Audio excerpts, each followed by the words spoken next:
ತಮಿಳುನಾಡು ರಾಜಕೀಯದಲ್ಲಿ ಹೊಸ ವಿವಾದ ಉದ್ಭವ ಆಗಿದೆ. ನಟ ಹಾಗೂ ಟಿವಿಕೆ ಪಕ್ಷದ ನಾಯಕ ವಿಜಯ್ ವಿರುದ್ಧ ಮಕ್ಕಳನ್ನ ರಾಜಕೀಯ ಪ್ರಚಾರದಲ್ಲಿ ಬಳಸಿದ್ದಾರೆ ಎಂಬ ಆರೋಪ ಕೇಳಿಬಂದಿದೆ.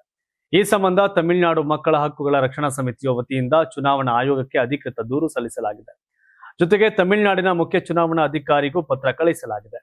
ದೂರಿನ ಪ್ರಕಾರ 2026 ಚುನಾವಣಾ ಪ್ರಚಾರದ ವೇಳೆ ಮಕ್ಕಳನ್ನ ಬಳಸಿಕೊಂಡು ಮನೆಯಲ್ಲಿರುವ ವಯಸ್ಕರಿಗೆ ವಿಜಯ್ ಅವರಿಗೆ ಮತ ಚಲಾಯಿಸುವಂತೆ ಪ್ರೇರೇಪಿಸುವ ವಿಡಿಯೋಗಳನ್ನ ತಯಾರಿಸಲಾಗಿದೆ ಎಂಬ ಆರೋಪ ಮಾಡಲಾಗಿದೆ. ನೀವು ಸಣ್ಣ ಆಗ್ಬೇಕಲ್ವಾ? ಅದು ಒಂದು ಉತ್ತಮ ಆಹಾರದಿಂದ ಸಣ್ಣ ಆಗ್ಬೇಕಲ್ವಾ? ಪ್ರತಿದಿನ ನಮ್ಮ ಜೀನಿ ಸ್ಲಿಮ್ ನ ಯೂಸ್ ಮಾಡಿ ಯಾವುದೇ ಸೈಡ್ ಎಫೆಕ್ಟ್ ಇಲ್ದಂಗೆ ನೀವು ಸಣ್ಣ ಆಗ್ತೀರಾ.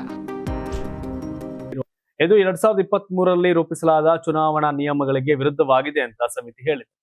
ಇದೇ ವೇಳೆ ವಿಜಯ್ ಅವರು ಸಾರ್ವಜನಿಕರಲ್ಲಿ ಕ್ಷಮೆ ಯಾಚಿಸಬೇಕು ಹಾಗೂ ಮುಂದಿನ ದಿನಗಳಲ್ಲಿ ಮಕ್ಕಳನ್ನ ಬಳಸಿಕೊಂಡು ಯಾವುದೇ ಪ್ರಚಾರ ಮಾಡಬಾರದು ಅಂತ ಸಮಿತಿ ಒತ್ತಾಯಿಸಿದೆ.